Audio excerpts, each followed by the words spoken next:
The Adventures of Pinocchio by C. Collodi. Translated by Carol della Chiesa.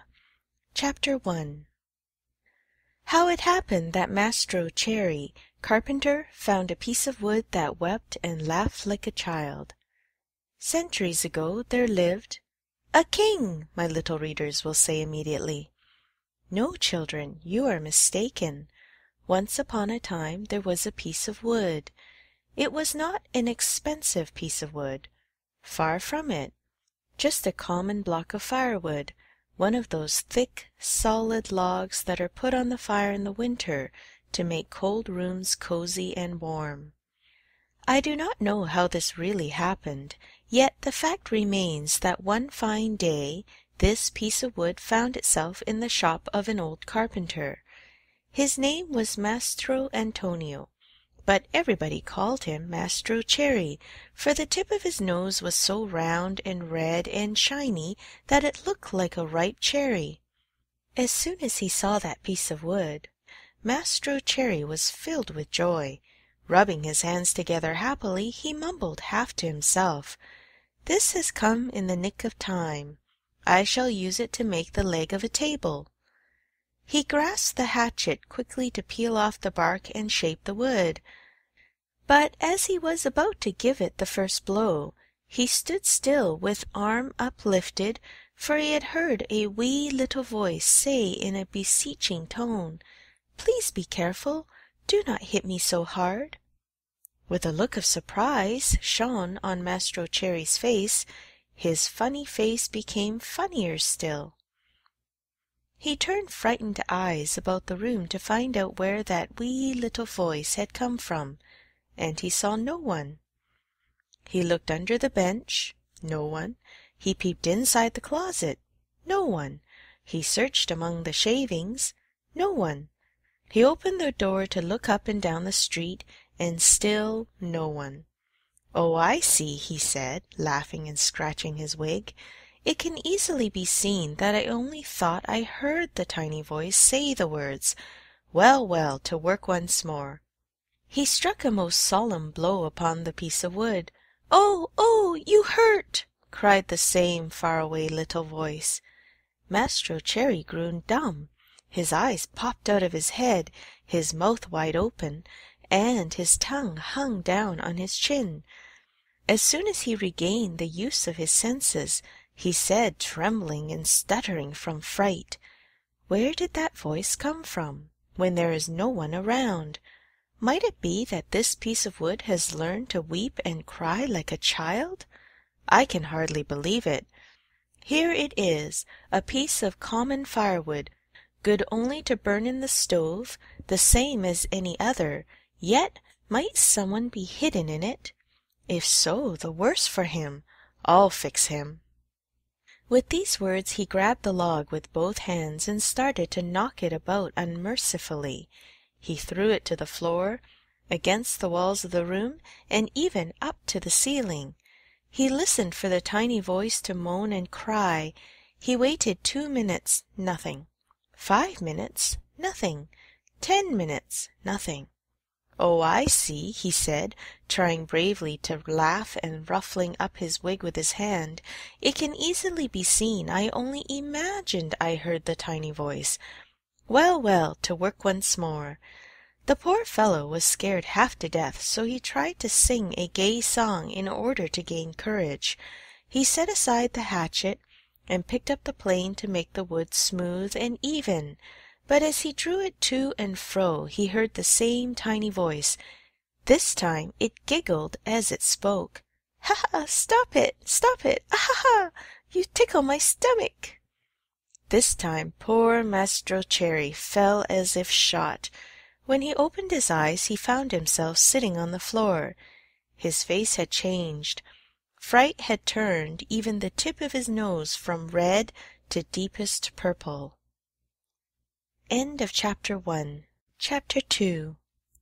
Mastro Cherry gives the piece of wood to his friend Geppetto, who takes it to make himself a marionette that will dance, fence, and turn somersaults.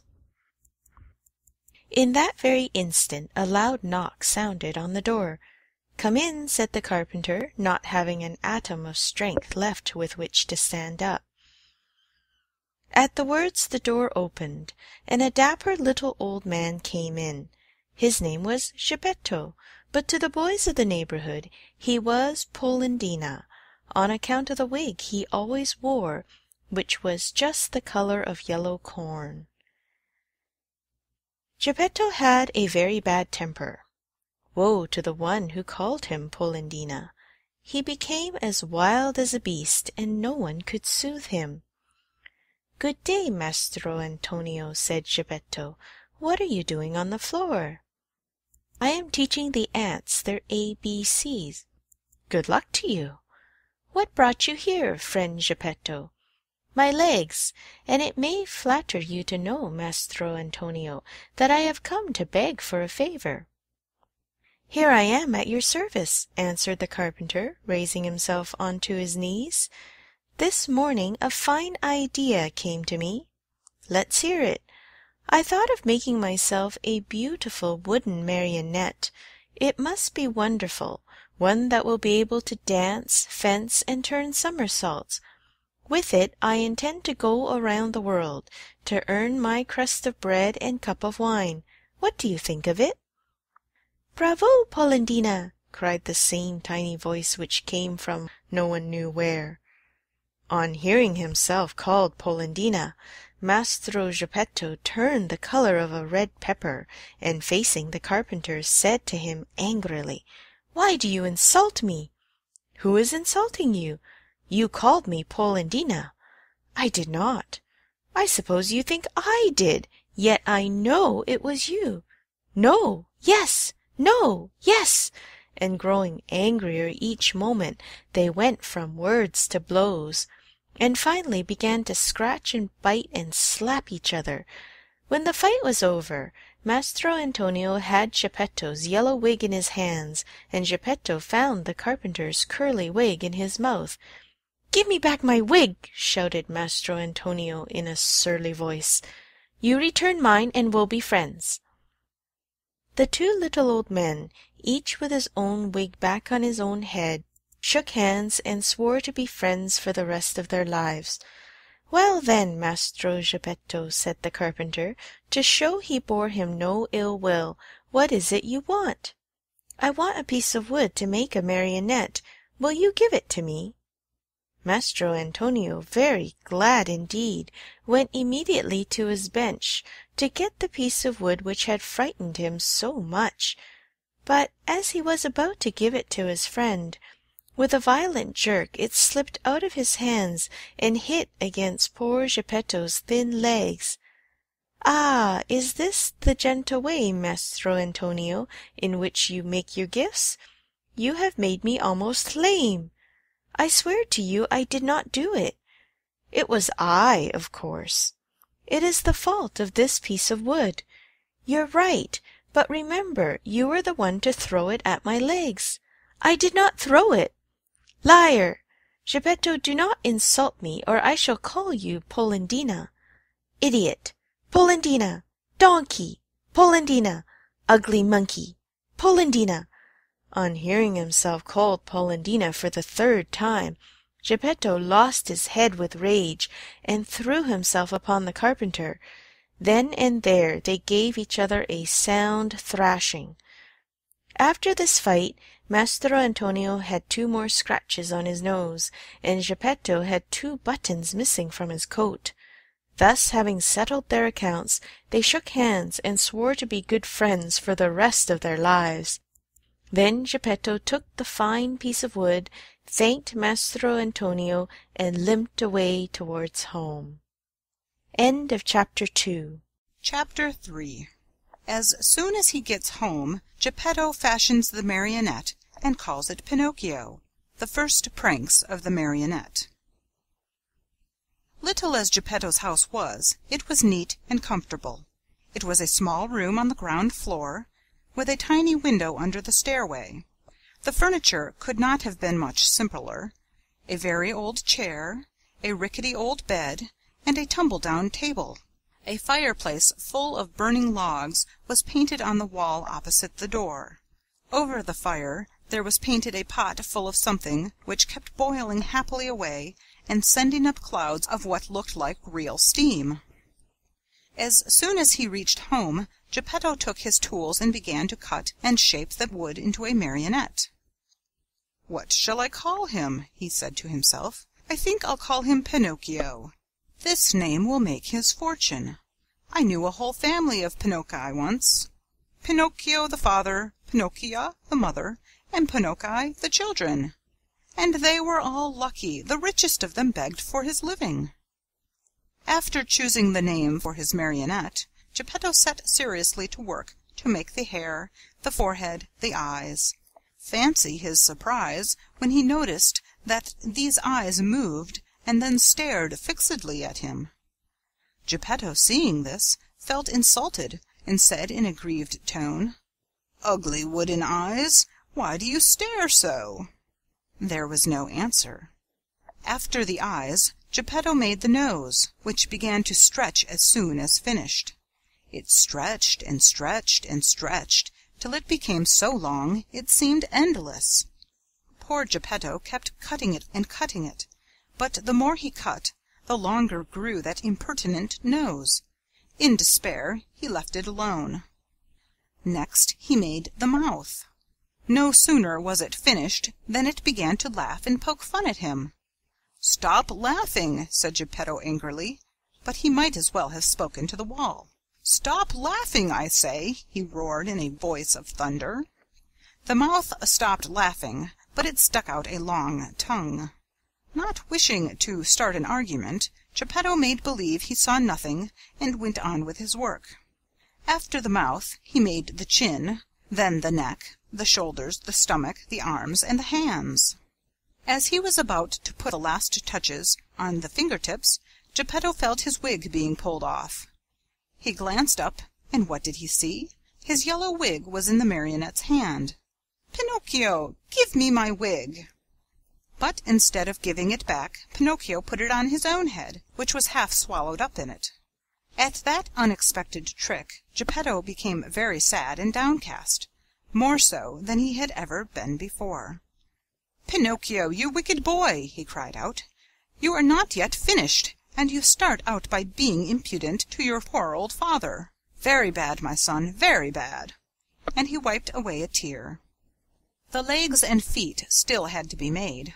As soon as they were done, Geppetto felt a sharp kick on the tip of his nose. "I deserve it," he said to himself. "I should have thought of this before I made him. Now it's too late." He took hold of the marionette under the arms and put him on the floor to teach him to walk. Pinocchio's legs were so stiff that he could not move them, and Geppetto held his hand and showed him how to put one foot after the other. When his legs were limbered up, Pinocchio started walking by himself and ran all around the room.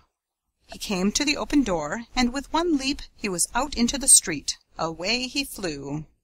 Poor Geppetto ran after him, but was unable to catch him, for Pinocchio ran in leaps and bounds, his 2 wooden feet, as they beat on the stones of the street, making as much noise as 20 peasants in wooden shoes. "Catch him! Catch him!" Geppetto kept shouting.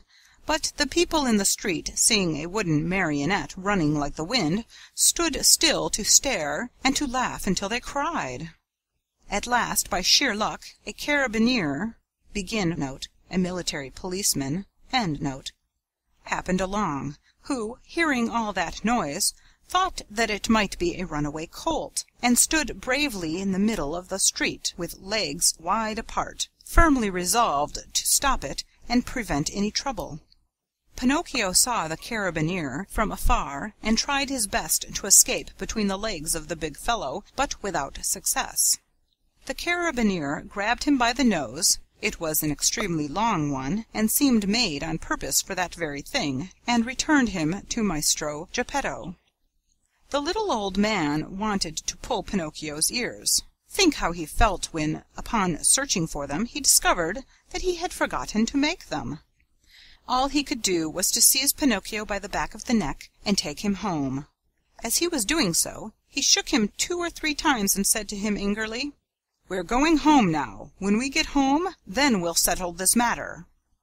Pinocchio, on hearing this, threw himself on the ground, and refused to take another step. One person after another gathered around the two. Some said one thing, some another. "Poor Marionette," called out a man. "I am not surprised he doesn't want to go home. Geppetto, no doubt, will beat him unmercifully. He is so mean and cruel." "Geppetto looks like a good man," added another, "but with boys he is a real tyrant. If we leave that poor Marionette in his hands, he may tear him to pieces." They said so much that finally the carabineer ended matters by setting Pinocchio at liberty and dragging Geppetto to prison.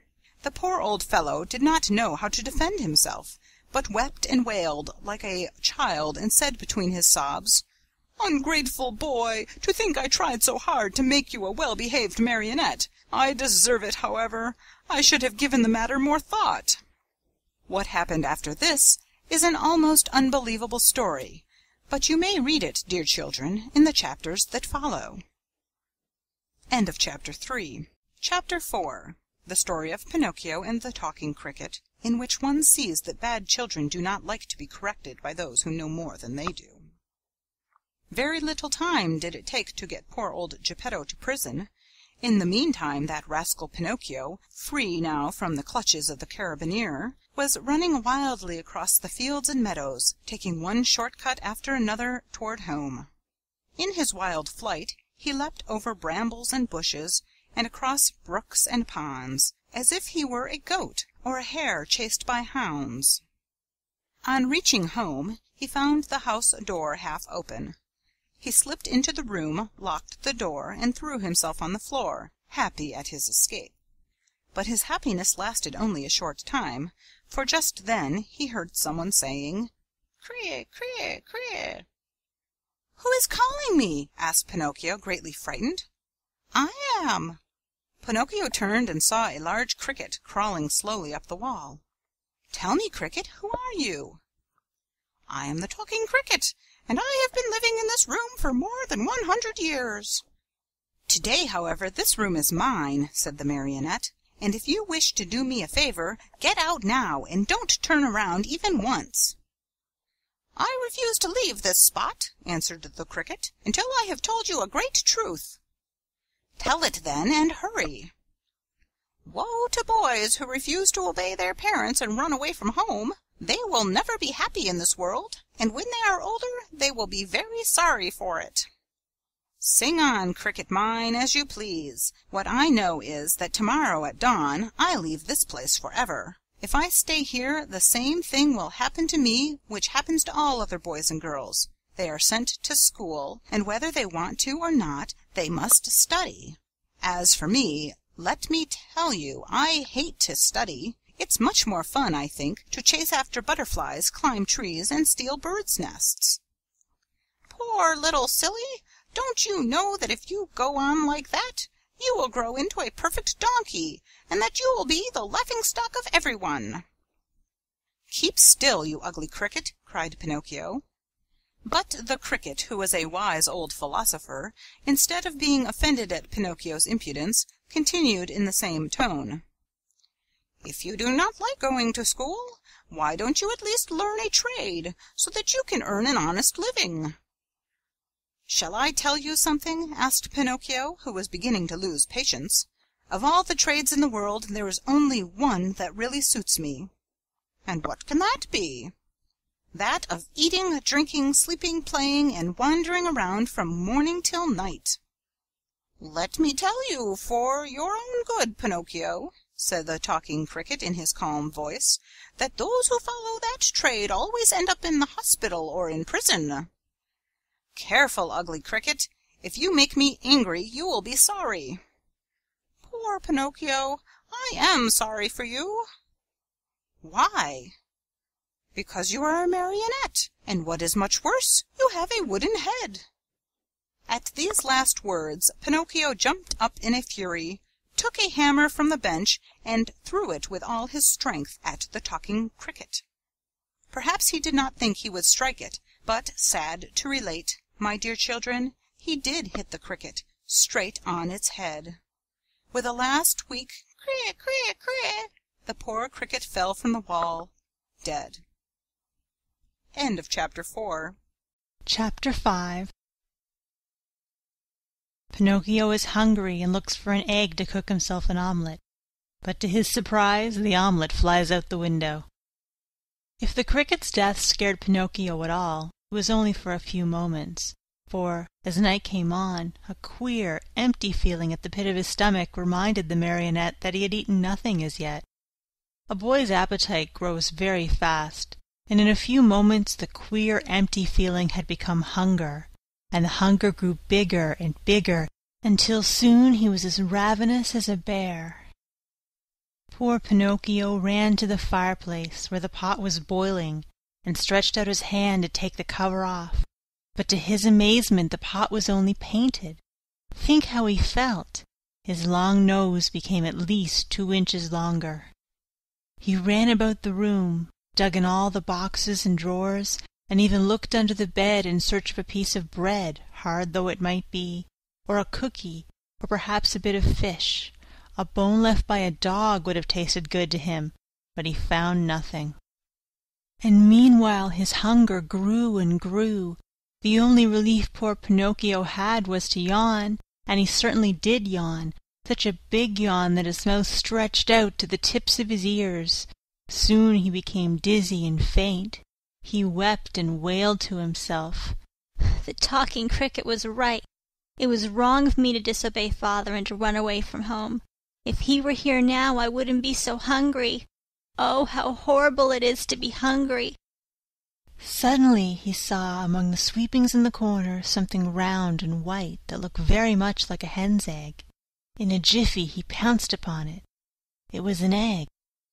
The marionette's joy knew no bounds. It is impossible to describe it. You must picture it to yourself. Certain that he was dreaming, he turned the egg over and over in his hands, fondled it, kissed it, and talked to it. And now, how shall I cook you? Shall I make you an omelette? No, it is better to fry you in a pan. Or shall I drink you? No, the best way is to fry you in the pan. You will taste better. No sooner said than done. He placed a little pan over a foot-warmer full of hot coals. In the pan, instead of oil or butter, he poured a little water. As soon as the water started to boil, tack! He broke the egg-shell. But in place of the white and the yolk of the egg, a little yellow chick, fluffy and gay and smiling, escaped from it. Bowing politely to Pinocchio, he said to him, Many, many thanks indeed, Mr. Pinocchio, for having saved me the trouble of breaking my shell. Good-bye and good luck to you, and remember me to the family. With these words he spread out his wings, and, darting to the open window, he flew away into space till he was out of sight. The poor marionette stood as if turned to stone, with wide eyes, open mouth, and the empty halves of the egg-shell in his hands. When he came to himself, he began to cry and shriek at the top of his lungs, stamping his feet on the ground and wailing all the while. The talking cricket was right. If I had not run away from home and if father was here now, I should not be dying of hunger. Oh, how horrible it is to be hungry! And as his stomach kept grumbling more than ever, and he had nothing to quiet it with, he thought of going out for a walk to the nearby village, in the hope of finding some charitable person who might give him a bit of bread. End of Chapter 5. Chapter 6. Pinocchio falls asleep with his feet on a foot-warmer and awakens the next day with his feet all burned off. Pinocchio hated the dark street, but he was so hungry that, in spite of it, he ran out of the house. The night was pitch black. It thundered, and bright flashes of lightning now and again shot across the sky, turning it into a sea of fire. An angry wind blew cold and raised dense clouds of dust, while the trees shook and moaned in a weird way. Pinocchio was greatly afraid of thunder and lightning, but the hunger he felt was far greater than his fear. In a dozen leaps and bounds he came to the village, tired out, puffing like a whale, and with tongue hanging. The whole village was dark and deserted. The stores were closed, the doors, the windows. In the streets not even a dog could be seen. It seemed the village of the dead. Pinocchio, in desperation, ran up to a doorway, threw himself upon the bell, and pulled it wildly, saying to himself, "Someone will surely answer that." He was right. An old man in a nightcap opened the window and looked out. He called down angrily, "What do you want at this hour of night?" "Will you be good enough to give me a bit of bread? I am hungry." "Wait a minute, and I'll come right back," answered the old fellow, thinking he had to deal with one of those boys who love to roam around at night, ringing people's bells while they are peacefully asleep. After a minute or two, the same voice cried, "Get under the window and hold out your hat." Pinocchio had no hat, but he managed to get under the window just in time to feel a shower of ice-cold water pour down on his poor wooden head, his shoulders, and over his whole body. He returned home as wet as a rag and tired out from weariness and hunger. As he no longer had any strength left with which to stand, he sat down on a little stool and put his 2 feet on the stove to dry them. There he fell asleep, and while he slept his wooden feet began to burn. Slowly, very slowly, they blackened and turned to ashes. Pinocchio snored away happily as if his feet were not his own. At dawn he opened his eyes just as a loud knocking sounded at the door. "Who is it?" he called, yawning and rubbing his eyes. "It is I," answered a voice. It was the voice of Geppetto. End of Chapter 6. Chapter 7. Geppetto returns home and gives his own breakfast to the marionette. The poor marionette, who was still half asleep, had not yet found out that his 2 feet were burned and gone. As soon as he heard his father's voice, he jumped up from his seat to open the door. But, as he did so, he staggered and fell headlong to the floor. In falling, he made as much noise as a sack of wood falling from the 5th story of a house. "Open the door for me!" Geppetto shouted from the street. "Father, dear father, I can't," answered the marionette in despair, crying and rolling on the floor. "Why can't you?" "Because someone has eaten my feet." "And who has eaten them?" "The cat," answered Pinocchio, seeing that little animal busily playing with some shavings in the corner of the room. "Open, I say," repeated Geppetto, "or I'll give you a sound whipping when I get in." "Father, believe me, I can't stand up. Oh dear, I shall have to walk on my knees all my life." Geppetto, thinking that all these tears and cries were only other pranks of the marionette, climbed up the side of the house and went in through the window. At first he was very angry, but on seeing Pinocchio stretched out on the floor and really without feet, he felt very sad and sorrowful. Picking him up from the floor, he fondled and caressed him, talking to him while the tears ran down his cheeks. "My little Pinocchio, my dear little Pinocchio, how did you burn your feet?" "I don't know, father, but believe me, the night has been a terrible one, and I shall remember it as long as I live. The thunder was so noisy and the lightning so bright, and I was hungry, and then the talking cricket said to me, 'You deserve it, you were bad,' and I said to him, 'Careful, cricket,' and he said to me, 'You are a marionette, and you have a wooden head,' and I threw the hammer at him, and I killed him. It was his own fault, but I didn't want to kill him, and I put the pan on the coals, but the chick flew away and said, 'I'll see you again, remember me to the family,' and my hunger grew, and I went out, and the old man with the nightcap looked out the window and threw water on me, and I came home and I put my feet on the stove to dry them because I was still hungry, and I fell asleep, and now my feet are gone, but my hunger isn't. Oh, oh, oh!" And poor Pinocchio began to scream and cry so loudly that he could be heard for miles around. Geppetto, who had understood nothing of all that jumbled talk, except that the marionette was hungry, felt sorry for him, and pulling 3 pears out of his pocket, offered them to him, saying, "These 3 pears were for my breakfast, but I give them to you gladly. Eat them and stop weeping." "If you want me to eat them, please peel them for me." "Peel them?" asked Geppetto, very much surprised. I should never have thought, dear boy of mine, that you were so dainty and fussy about your food. Bad, very bad. In this world, even as children, we must accustom ourselves to eat of everything, for we never know what life may hold in store for us." "You may be right," answered Pinocchio, "but I will not eat the pears if they are not peeled. I don't like them."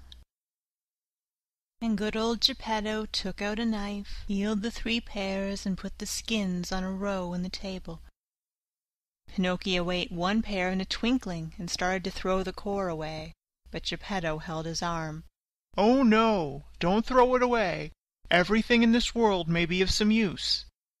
"But the core I will not eat," cried Pinocchio in an angry tone. "Who knows?" repeated Geppetto calmly, and later the 3 cores were placed on the table next to the skins. Pinocchio had eaten the 3 pears, or rather devoured them. Then he yawned deeply and wailed, "I'm still hungry." "But I have no more to give you." "Really? Nothing? Nothing?" "I have only these 3 cores and these skins." "Very well, then," said Pinocchio. "If there is nothing else, I'll eat them." At first he made a wry face, but one after another the skins and the cores disappeared. "Ah, now I feel fine," he said after eating the last one. "You see," observed Geppetto, "that I was right when I told you that one must not be too fussy and too dainty about food. My dear, we never know what life may have in store for us." End of Chapter 7. Chapter 8. Geppetto makes Pinocchio a new pair of feet and sells his coat to buy him an ABC book. The Marionette, as soon as his hunger was appeased, started to grumble and cry that he wanted a new pair of feet. But Mastro Geppetto, in order to punish him for his mischief, let him alone the whole morning. After dinner he said to him, "Why should I make your feet over again? To see you run away from home once more?" "I promise you," answered the Marionette, sobbing, "that from now on I'll be good." "Boys always promise that when they want something," said Geppetto. "I promise to go to school every day, to study and to succeed." "Boys always sing that song when they want their own will." "But I'm not like other boys. I am better than all of them, and I'll always tell the truth. I promise you, father, that I'll learn a trade, and I'll be the comfort and staff of your old age." Geppetto, though trying to look very stern, felt his eyes fill with tears and his heart soften when he saw Pinocchio so unhappy. He said no more, but taking his tools and 2 pieces of wood, he set to work diligently. In less than an hour the feet were finished, 2 slender, nimble little feet, strong and quick, modeled as if by an artist's hands. "Close your eyes and sleep," Geppetto then said to the Marionette. Pinocchio closed his eyes and pretended to be asleep, while Geppetto stuck on the 2 feet with a bit of glue melted in an eggshell, doing his work so well that the joint could hardly be seen. As soon as the Marionette felt his new feet, he gave one leap from the table and started to skip and jump around as if he had lost his head from very joy. "To show you how grateful I am to you, father, I'll go to school now. But to go to school I need a suit of clothes." Geppetto did not have a penny in his pocket, so he made his son a little suit of flowered paper, a pair of shoes from the bark of a tree, and a tiny cap from a bit of dough. Pinocchio ran to look at himself in a bowl of water, and he felt so happy that he said proudly, "Now I look like a gentleman." "Truly," answered Geppetto, "but remember that fine clothes do not make the man unless they are neat and clean." "Very true," answered Pinocchio, "but in order to go to school I still need something very important." "What is it?" "An ABC book." "To be sure. But how shall we get it?" "That's easy. We'll go to the bookstore and buy it." "And the money?" "I have none." "Neither have I," said the old man sadly. Pinocchio, though a happy boy always, became sad and downcast at these words. When poverty shows itself, even mischievous boys understand what it means. "What does it matter, after all?" cried Geppetto all at once, as he jumped up from his chair.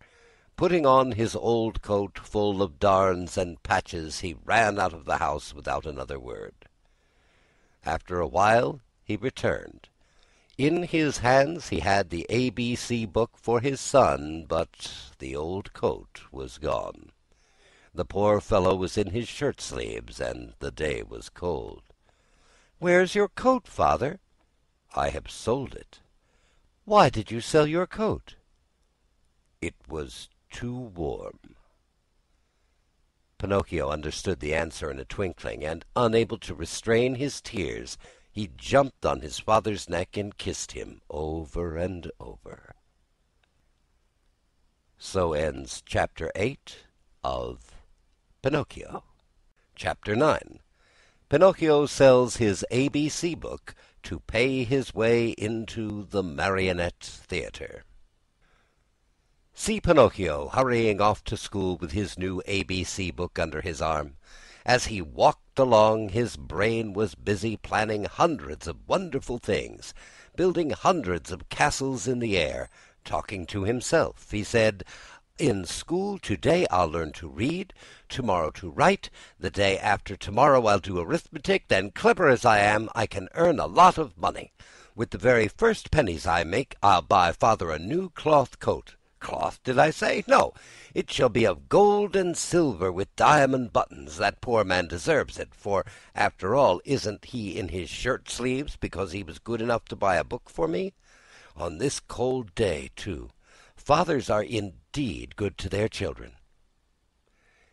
As he talked to himself, he thought he heard sounds of pipes and drums coming from a distance. Peep, peep, peep, peep, peep, peep, zum, zum, zum, zum. He stopped to listen. Those sounds came from a little street that led to a small village along the shore. What can that noise be? What a nuisance that I have to go to school. Otherwise... Then he stopped, very much puzzled. He felt he had to make up his mind for either one thing or another. Should he go to school, or should he follow the pipes? "Today I'll follow the pipes, and tomorrow I'll go to school. There's always plenty of time to go to school," decided the little rascal at last, shrugging his shoulders. No sooner said than done. He started down the street, going like the wind. On he ran, and louder grew the sounds of pipe and drum. Peep, peep, peep, peep, peep, peep, peep, peep, peep, zum, zum, zum, zum. Suddenly he found himself in a large square full of people standing in front of a little wooden building, painted in brilliant colors. "What is that house?" Pinocchio asked the little boy near him. "Read the sign and you'll know." "I'd like to read, but somehow I can't today." "Oh, really? Then I'll read it to you. Know then that written in letters of fire I see the words Great Marionette Theater." "When did the show start?"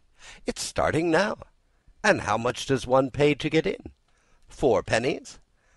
Pinocchio, who was wild with curiosity to know what was going on inside, lost all his pride and said to the boy shamelessly, "Will you give me 4 pennies until tomorrow?" "I'd give them to you gladly," answered the other, poking fun at him, "but just now I can't give them to you. For the price of 4 pennies I'll sell you my coat. If it rains, what shall I do with a coat of flowered paper? I could not take it off again. Do you want to buy my shoes? They are only good enough to light a fire with. What about my hat?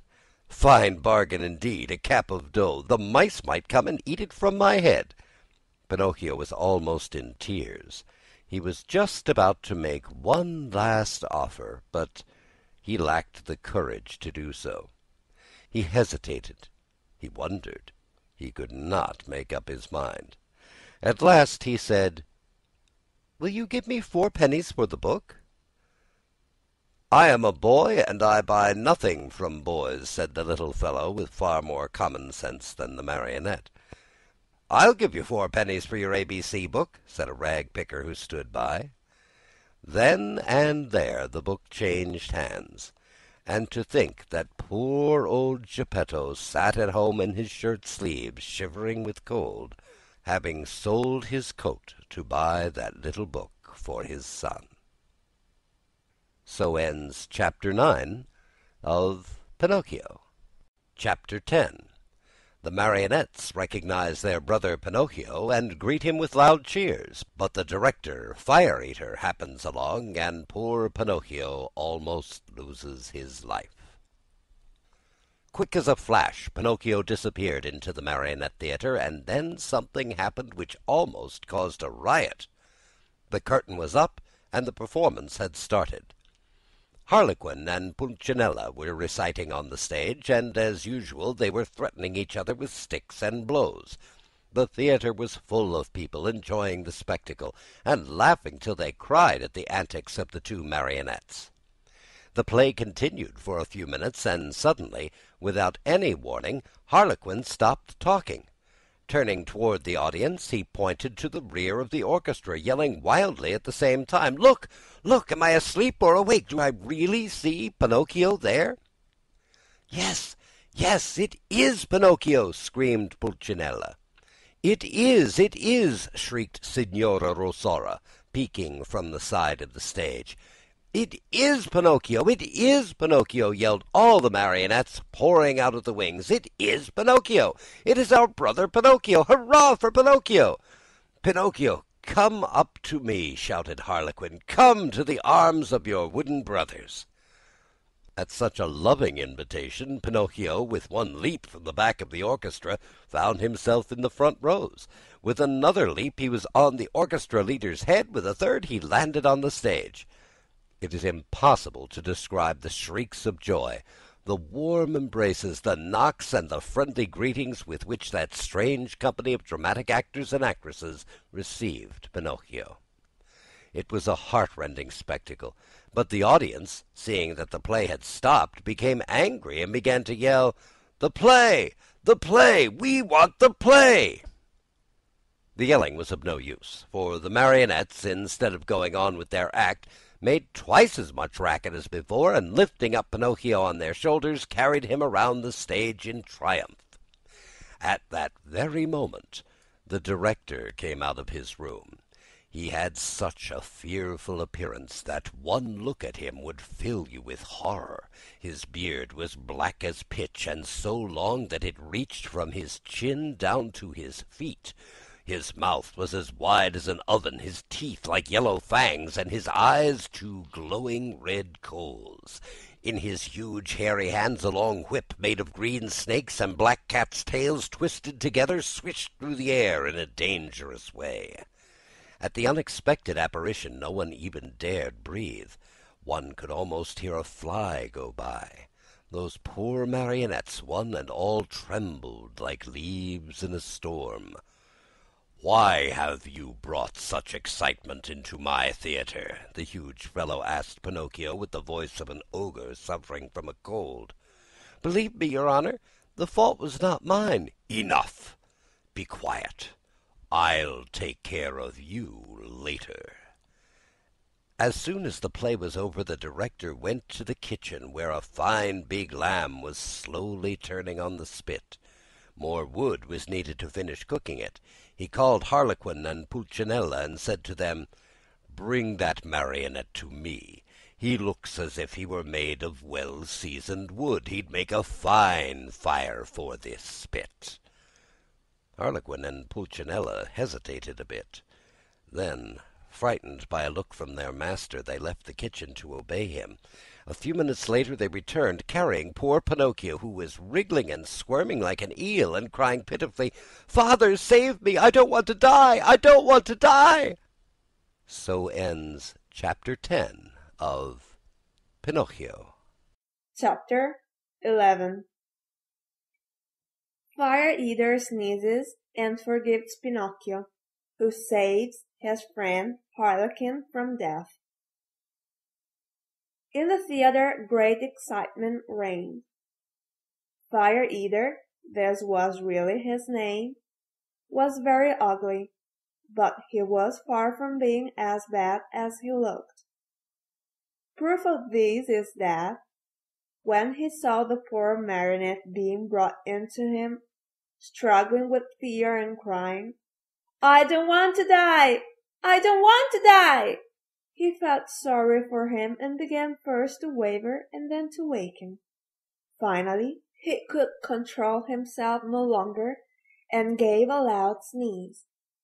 At that sneeze, Harlequin, who until then had been as sad as a weeping willow, smiled happily and leaning toward the marionette whispered to him, "Good news, brother mine! Fire Eater has sneezed, and this is a sign that he feels sorry for you. You are saved!" For be it known that, while other people, when sad and sorrowful, weep and wipe their eyes, Fire Eater, on the other hand, had the strange habit of sneezing each time he felt unhappy. The way was just as good as any other to show the kindness of his heart. After sneezing, Fire Eater, ugly as ever, cried to Pinocchio, "Stop crying! Your ways give me a funny feeling down here in my stomach and—" "Itchy! Itchy!" Two loud sneezes finished his speech. "God bless you," said Pinocchio. "Thanks. Are your father and mother still living?" demanded Fire Eater. "My father, yes. My mother I have never known." "Your poor father will suffer terribly if I were to use you as a firewood. Poor old man! I feel sorry for him." "Itchy! Itchy! Itchy!" Three more sneezes sounded, louder than ever. "God bless you," said Pinocchio. "Thanks. However, I ought to be sorry for myself too just now. My good dinner is spoiled. I have no more wood for the fire, and the lamb is only half cooked. Never mind. In your place I'll burn some other marionette. Hey there, officers!" At the call, two wooden officers appeared, long and thin as a yard of rope, with queer hats on their heads, and swords in their hands. Fire Eater yelled at them in a hoarse voice, "Take Harlequin, tie him, and throw him on the fire. I want my lamb well done." Think how poor Harlequin felt. He was so scared that his legs doubled up under him and he fell to the floor. Pinocchio, at that heartbreaking sight, threw himself at the feet of Fire Eater and, weeping bitterly, asked in a pitiful voice which could scarcely be heard, "Have pity, I beg of you, signore." "There are no signori here." "Have pity, kind sir." "There are no sirs here." "Have pity, your excellency." On hearing himself addressed as Your Excellency, the director of the Marionette Theatre sat up very straight in his chair, stroked his long beard, and becoming suddenly kind and compassionate, smiled proudly as he said to Pinocchio, "Well, what do you want from me now, Marionette? I beg for mercy for my poor friend, Harlequin, who has never done the least harm in his life." "There is no mercy here, Pinocchio. I have spared you. Harlequin must burn in your place. I am hungry, and my dinner must be cooked." "In that case," said Pinocchio proudly, as he stood up and flung away his cap of dough, "in that case my duty is clear. Come, officers, tie me up and throw me on those flames. No, It is no fair for poor Harlequin, the best friend that I have in the world, to die in my place." These brave words, said in a piercing voice, made all the other marionettes cry. Even the officers, who were made of wood, also cried like two babies. Fire Eater at first remained hard and cold as a piece of ice, but then, little by little, he softened and began to sneeze. And after 4 or 5 sneezes, he opened wide his arms and said to Pinocchio, "You are a brave boy. Come to my arms and kiss me." Pinocchio ran to him and, scurrying like a squirrel up the long black beard, he gave Fire Eater a loving kiss on the tip of his nose. "Has pardon been granted to me?" asked poor Harlequin with a voice that was hardly a breath.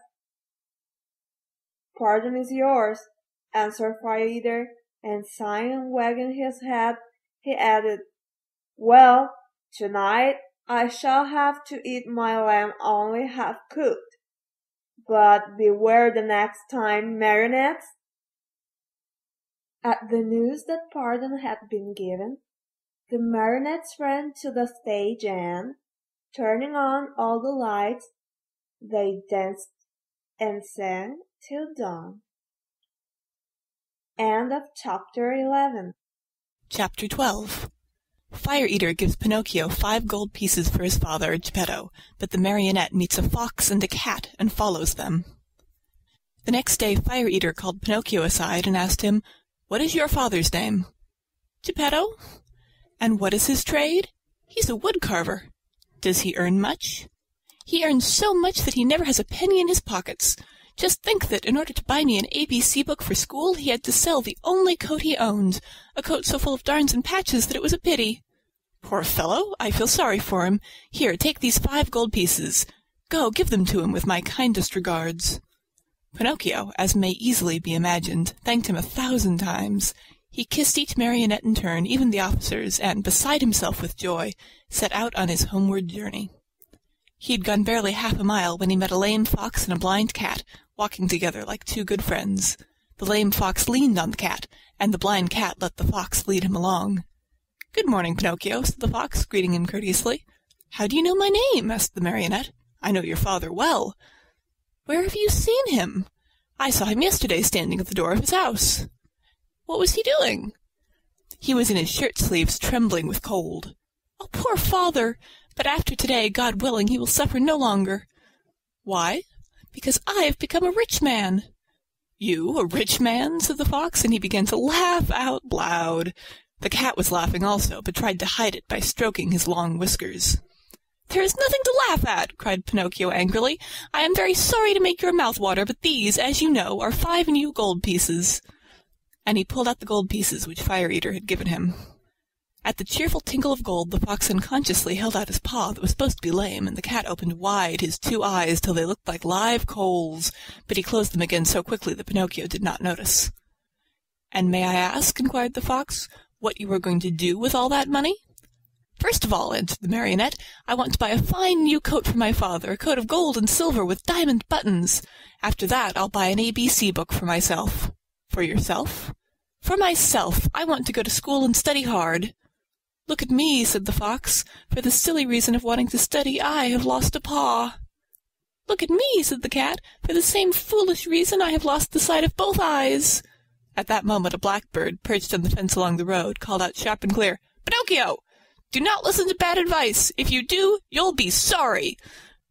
Poor little blackbird! If he'd only kept his words to himself! In the twinkling of an eyelid the cat leapt on him and ate him, feathers and all. After eating the bird he cleaned his whiskers, closed his eyes, and became blind once more. "Poor blackbird!" said Pinocchio to the cat. "Why did you kill him?" "I killed him to teach him a lesson. He talks too much. Next time he will keep his words to himself." By this time the 3 companions had walked a long distance. Suddenly the fox stopped in his tracks and, turning to the marionette, said to him, "Do you want to double your gold pieces?" "What do you mean?" "Do you want 100, 1,000, 2,000 gold pieces for your miserable 5? "Yes, but how?" "The way is very easy. Instead of returning home, come with us." "And where will you take me?" "To the city of Simple Simons." Pinocchio thought a while, and then said firmly, "No, I don't want to go. Home is near, and I'm going where father is waiting for me. How unhappy he must be that I have not yet returned! I have been a bad son, and the talking cricket was right when he said that a disobedient boy cannot be happy in this world. I have learned this at my own expense. Even last night in the theatre, when Fire Eater... Brrr! The shivers ran up and down my back at the mere thought of it." "Well then," said Fox, "if you really want to go home, go ahead. But you'll be sorry." "You'll be sorry," repeated the cat. "Think well, Pinocchio. You are turning your back on Dame Fortune." "On Dame Fortune," repeated the cat. "Tomorrow your 5 gold pieces will be 2,000. 2,000," repeated the cat.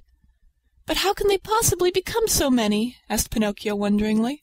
"I'll explain," said the fox. "You must know that, just outside the city of Simple Simons, there is a blessed field called the Field of Wonders. In this field you dig a hole, and in the hole you bury a gold piece. After covering up the hole with earth, you water it well, sprinkle a bit of salt on it, and go to bed. During the night the gold piece sprouts, grows, blossoms, and next morning you find a beautiful tree that is loaded with gold pieces." "So that if I were to bury my 5 gold pieces," cried Pinocchio with growing wonder, "next morning I should find... how many?" "It is very simple to figure out," answered the fox. "Why, you can figure it on your fingers. Granted that each piece gives you 500, multiply 500 by 5. Next morning you will find 2,500 new, sparkling gold pieces." "Fine, fine!" cried Pinocchio, dancing about with joy. "And as soon as I have them I shall keep 2,000 for myself, and the other 500 I'll give to you two." "A gift for us?" cried the fox, pretending to be insulted. "Why, of course not! Of course not!" repeated the cat. "We do not work for gain," answered the fox. "We work only to enrich others." "To enrich others!" repeated the cat. "What good people!" thought Pinocchio to himself, and forgetting his father, the new coat, the ABC book, and all his good resolutions, he said to the fox and the cat, "Let us go. I am with you." End of Chapter 12. Chapter 13.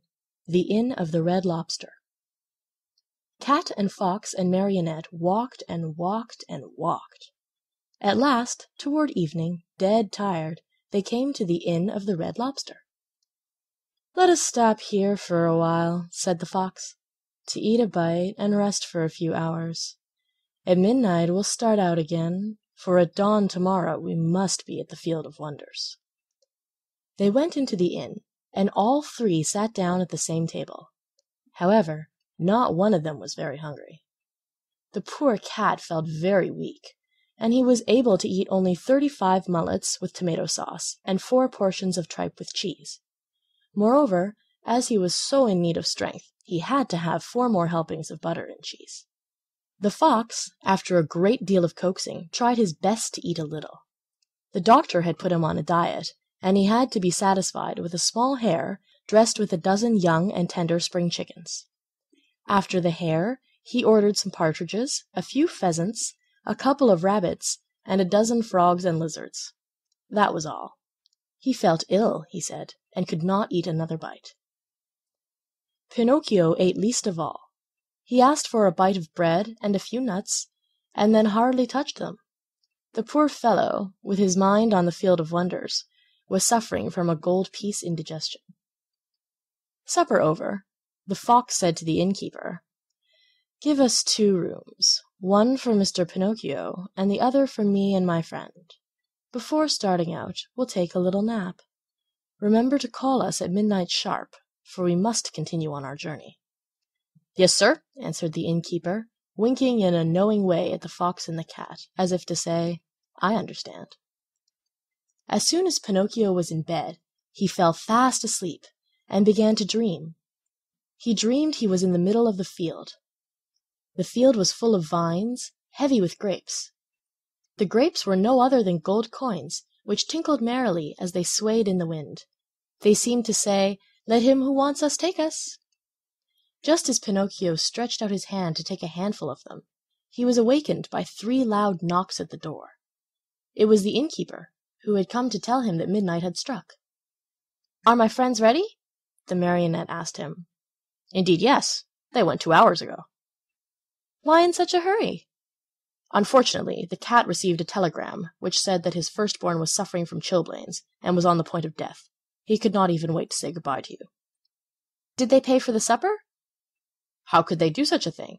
Being people of great refinement, they did not want to offend you so deeply as not to allow you the honor of paying the bill. Too bad. That offense would have been more than pleasing to me, said Pinocchio, scratching his head. Where did my good friends say they would wait for me? He added. At the Field of Wonders, at sunrise tomorrow morning.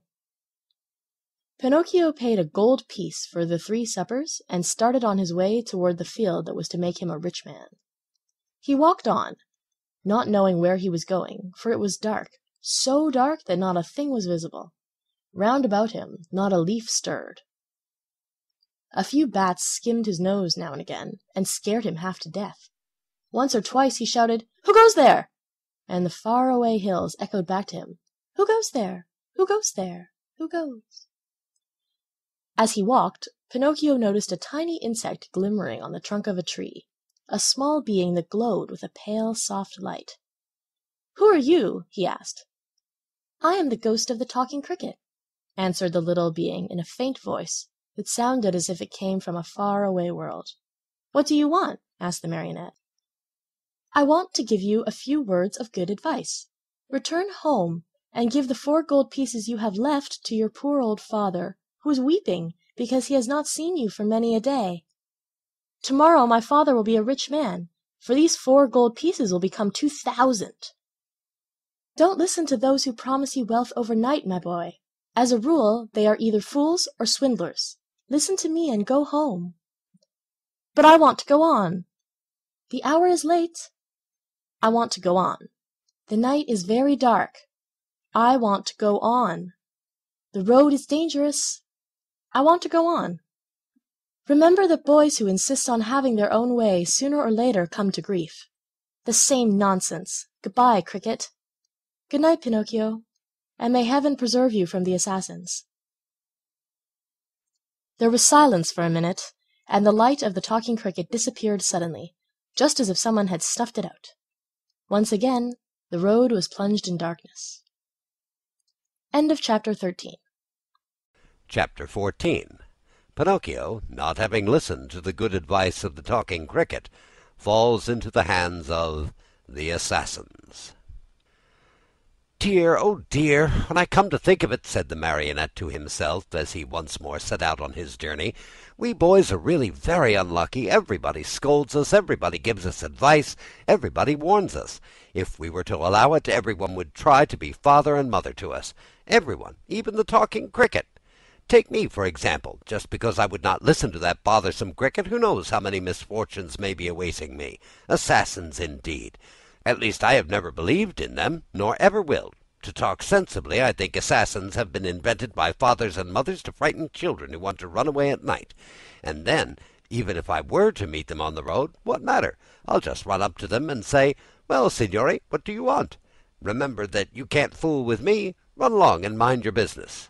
At such a speech I can almost see those poor fellows running like the wind. But in case they don't run away, I can always run myself." Pinocchio was not given time to argue any longer, for he thought he heard a slight rustle among the leaves behind him. He turned to look, and behold, there in the blackness stood 2 big black shadows, wrapped from head to foot in black sacks. The 2 figures leaped toward him as softly as if they were ghosts. "Here they come," Pinocchio said to himself, and, not knowing where to hide the gold pieces, he stuck all 4 of them under his tongue.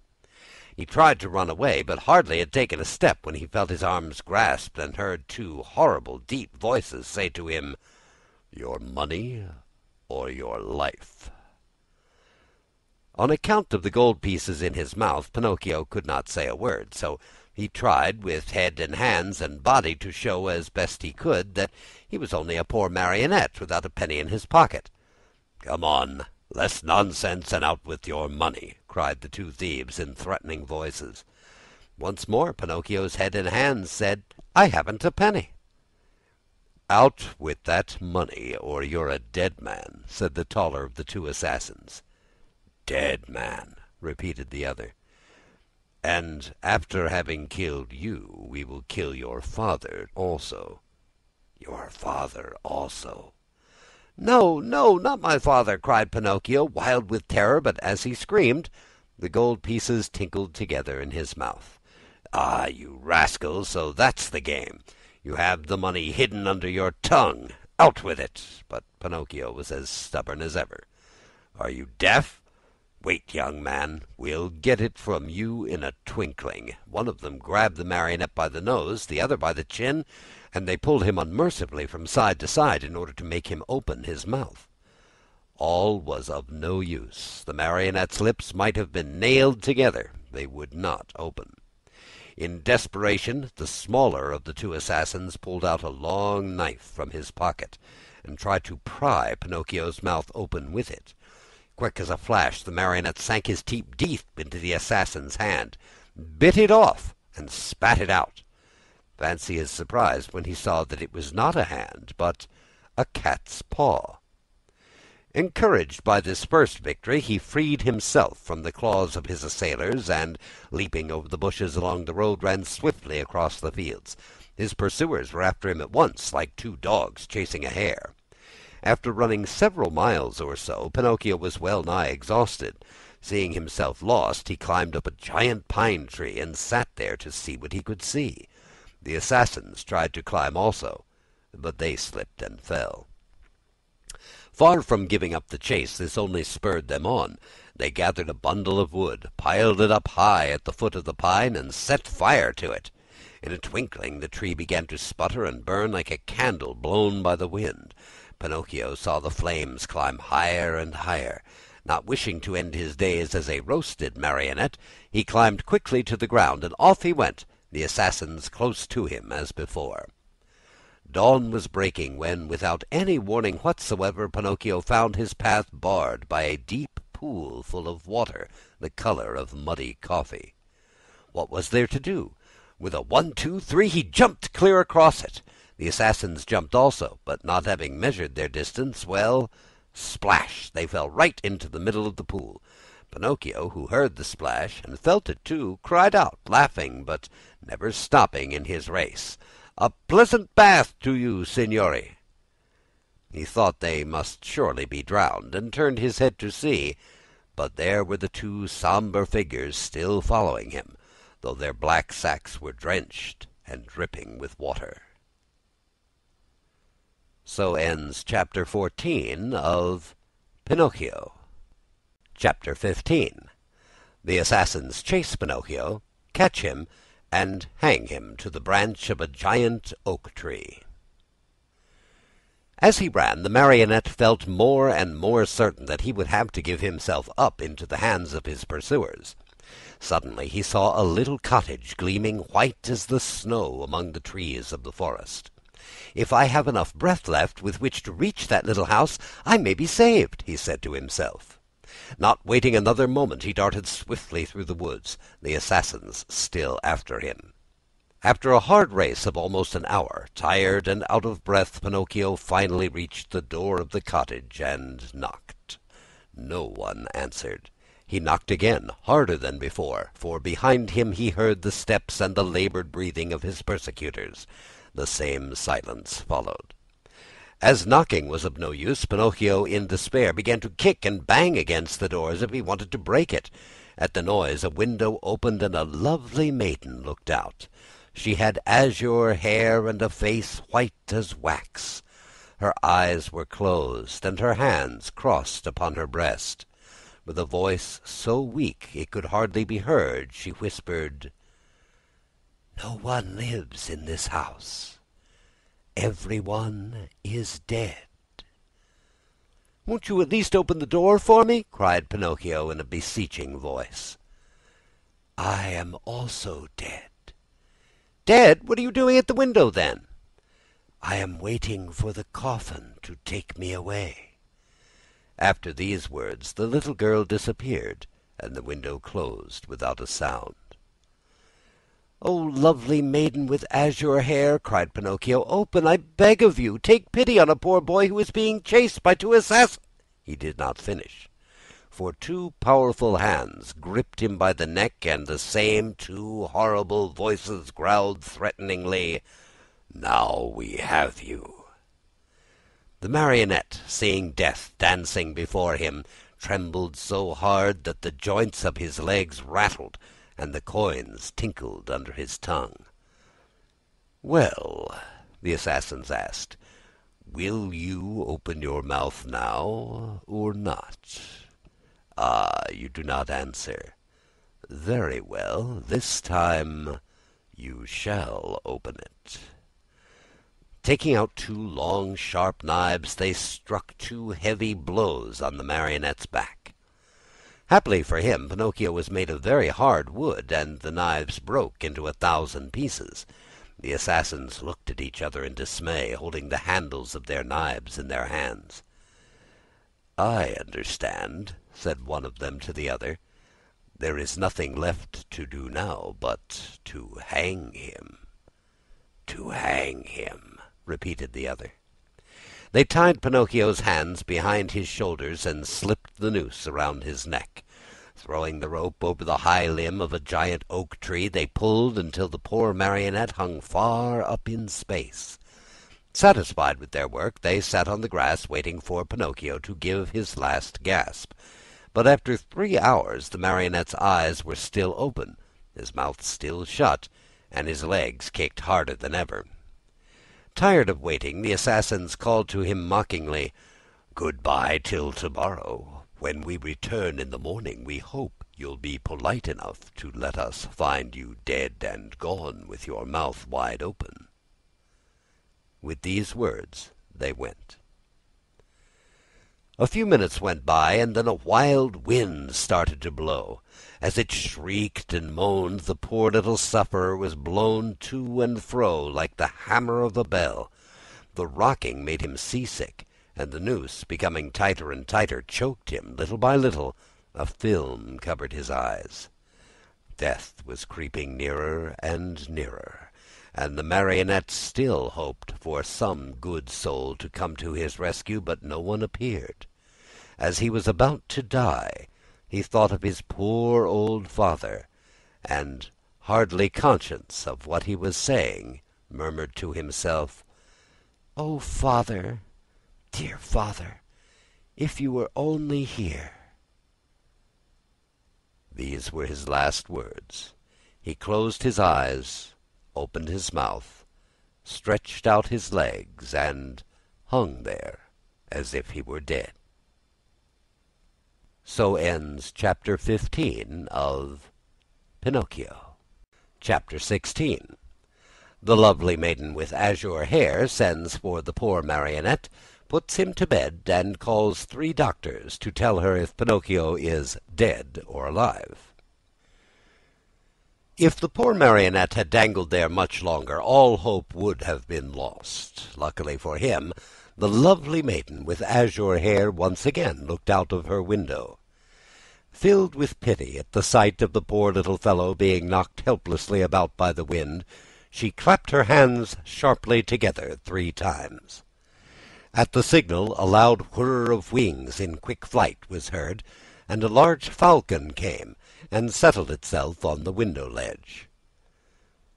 "What do you command, my charming fairy?" asked the falcon, bending his beak in deep reverence, for it must be known that, after all, the lovely maiden with azure hair was none other than a very kind fairy who had lived for more than 1,000 years in the vicinity of the forest.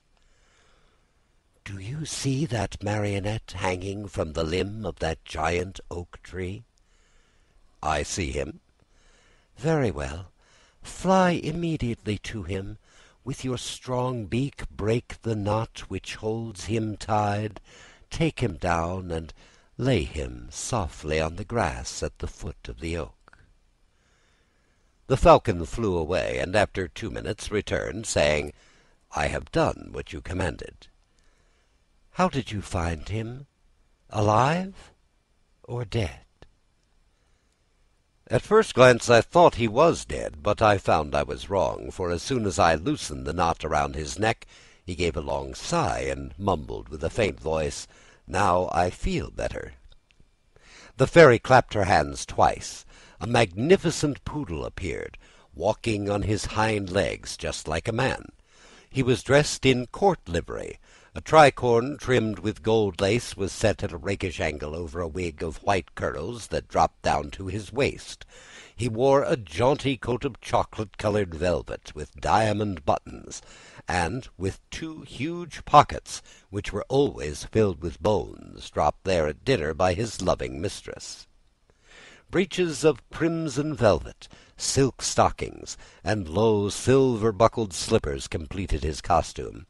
His tail was encased in a blue silk covering, which was to protect it from the rain. "Come, Medoro," said the fairy to him. "Get my best coach ready, and set out toward the forest. On reaching the oak tree, you will find a poor half-dead marionette stretched out on the grass. Lift him up tenderly, place him on the silken cushions of the coach, and bring him here to me." The poodle, to show that he understood, wagged his silk-covered tail 2 or 3 times, and set off at a quick pace. In a few minutes a lovely little coach, made of glass, with lining as soft as whipped cream and chocolate pudding, and stuffed with canary feathers, pulled out of the stable. It was drawn by 100 pairs of white mice, and the poodle sat on the coachman's seat and snapped his whip gaily in the air, as if he were a real coachman in a hurry to get to his destination. In a quarter of an hour the coach was back. The fairy, who was waiting at the door of the house, lifted the poor little marionette in her arms, took him to a dainty room with mother-of-pearl walls, put him to bed, and sent immediately for the most famous doctors of the neighborhood to come to her. One after another the doctors came, a crow, an owl, and a talking cricket. "I should like to know, signori," said the fairy, turning to the 3 doctors gathered about Pinocchio's bed, "I should like to know if this poor marionette is dead or alive." At this invitation the crow stepped out and felt Pinocchio's pulse, his nose, his little toe. Then he solemnly pronounced the following words: "To my mind this marionette is dead and gone, but if by any evil chance he were not, then that would be a sure sign that he is still alive." "I am sorry," said the owl, "to have to contradict the crow, my famous friend and colleague. To my mind this marionette is alive, but if by any evil chance he were not, then that would be a sure sign that he is wholly dead." "And do you hold any opinion?" the fairy asked the talking cricket. "I say that a wise doctor, when he does not know what he is talking about, should know enough to keep his mouth shut. However, that marionette is not a stranger to me. I have known him a long time." Pinocchio, who until then had been very quiet, shuddered so hard that the bed shook. "That marionette," continued the talking cricket, "is a rascal of the worst kind." Pinocchio opened his eyes and closed them again. "He is rude, lazy, a runaway." Pinocchio hid his face under the sheets. "That marionette is a disobedient son who is breaking his father's heart." Long shuddering sobs were heard, cries and deep sighs. Think how surprised everyone was when, on raising the sheets, they discovered Pinocchio half melted in tears. "When the dead weep, they are beginning to recover," said the crow solemnly. "I am sorry to contradict my famous friend and colleague," said the owl, "but as far as I'm concerned, I think that when the dead weep, it means they do not want to die." So ends Chapter 16 of Pinocchio. Chapter 17. Pinocchio eats sugar, but refuses to take medicine. When the undertakers come for him, he drinks the medicine and feels better. Afterwards he tells a lie, and in punishment his nose grows longer and longer. As soon as the 3 doctors had left the room, the fairy went to Pinocchio's bed and, touching him on the forehead, noticed that he was burning with fever. She took a glass of water, put a white powder into it, and, handing it to the marionette, said lovingly to him, "Drink this, and in a few days you'll be up and well." Pinocchio looked at the glass, made a wry face, and asked in a whining voice, "Is it sweet or bitter?" "It is bitter, but it is good for you." "If it is bitter, I don't want it." "Drink it." "I don't like anything bitter." "Drink it, and I'll give you a lump of sugar to take the bitter taste from your mouth." "Where's the sugar?" "Here it is," said the fairy, taking a lump from a golden sugar bowl. "I want the sugar first, then I'll drink the bitter water." "Do you promise?" "Yes."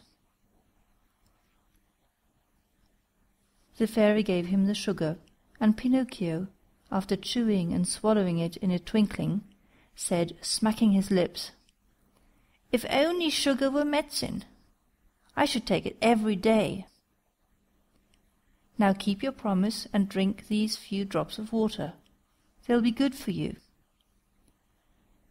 Pinocchio took the glass in both hands and stuck his nose into it. He lifted it to his mouth, and once more stuck his nose into it. "It is too bitter, much too bitter. I can't drink it." "How do you know, when you haven't even tasted it?" "I can imagine it. I smell it. I want another lump of sugar, then I'll drink it." The fairy, with all the patience of a good mother, gave him more sugar, and again handed him the glass. "I can't drink it like that," the marionette said, making more wry faces. "Why?" "Because that feather pillow on my feet bothers me." The fairy took away the pillow. "It's no use. I can't drink it even now." "What's the matter now?" "I don't like the way that door looks. It's half open." The fairy closed the door. "I won't drink it!" cried Pinocchio, bursting out crying. "I won't drink this awful water! I won't! I won't! No, no, no, no!" "My boy, you'll be sorry." "I don't care." "You are very sick." "I don't care."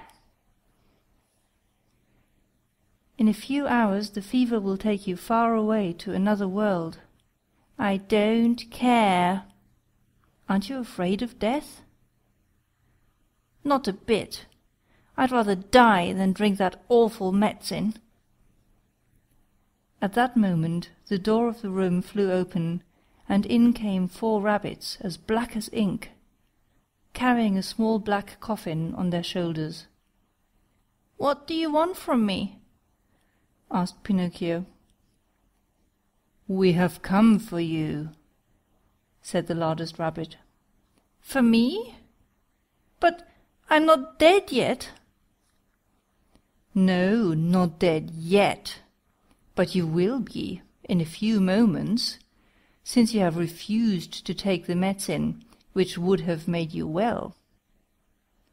"Oh, fairy, my fairy!" the marionette cried out. "Give me that glass, quick, please! I don't want to die! No, no, not yet, not yet!" And holding the glass with his 2 hands, he swallowed the medicine at one gulp. "Well," said the 4 rabbits, "this time we have made the trip for nothing." And turning on their heels, they marched solemnly out of the room, carrying their little black coffin and muttering and grumbling between their teeth. In a twinkling Pinocchio felt fine. With one leap he was out of bed and into his clothes. The fairy, seeing him run and jump around the room, gay as a bird on a wing, said to him, "My medicine was good for you after all, wasn't it?" "Good indeed!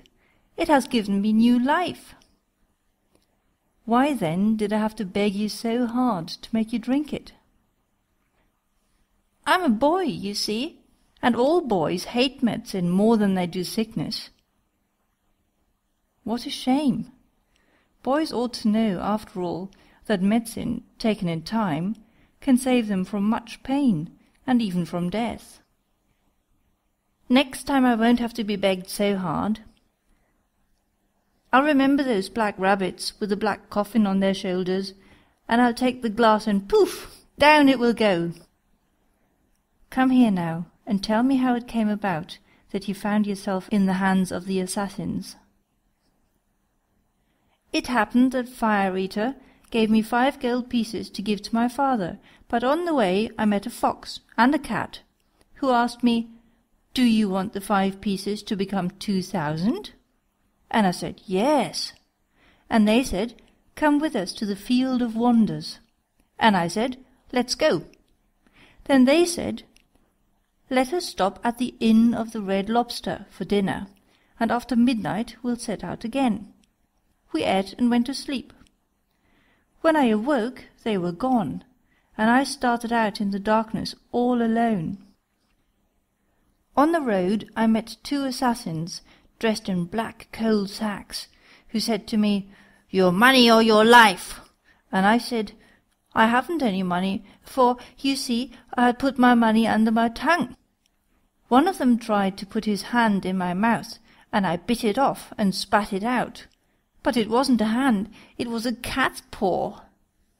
And they ran after me, and I ran and ran, till at last they caught me, and tied my neck with a rope, and hanged me to a tree, saying, 'Tomorrow we'll come back for you, and you'll be dead, and your mouth will be open, and then we'll take the gold pieces that you have hidden under your tongue.'" "Where are the gold pieces now?" the fairy asked. "I lost them," answered Pinocchio, but he told a lie, for he had them in his pocket. As he spoke, his nose, long though it was, became at least 2 inches longer. "And where did you lose them?" "In the wood near by." At this second lie, his nose grew a few more inches. "If you lost them in the nearby wood," said the fairy, "we'll look for them and find them, for everything that is lost there is always found." "Ah, now I remember," replied the marionette, becoming more and more confused. "I did not lose the gold pieces, but I swallowed them when I drank the medicine." At this third lie, his nose became longer than ever, so long that he could not even turn around. If he turned to the right, he knocked it against the bed, or into the window panes. If he turned to the left, he struck the walls or the door. If he raised it a bit, he almost put the fairy's eyes out. The fairy sat looking at him and laughing. "Why do you laugh?" the marionette asked her, worried now at the sight of his growing nose. "I am laughing at your lies." "How do you know I'm lying?" "Lies, my boy, are known in a moment. There are 2 kinds of lies, lies with short legs and lies with long noses. Yours, just now, happen to have long noses." Pinocchio, not knowing where to hide his shame, tried to escape from the room, but his nose had become so long that he could not get it out of the door. End of chapter 17.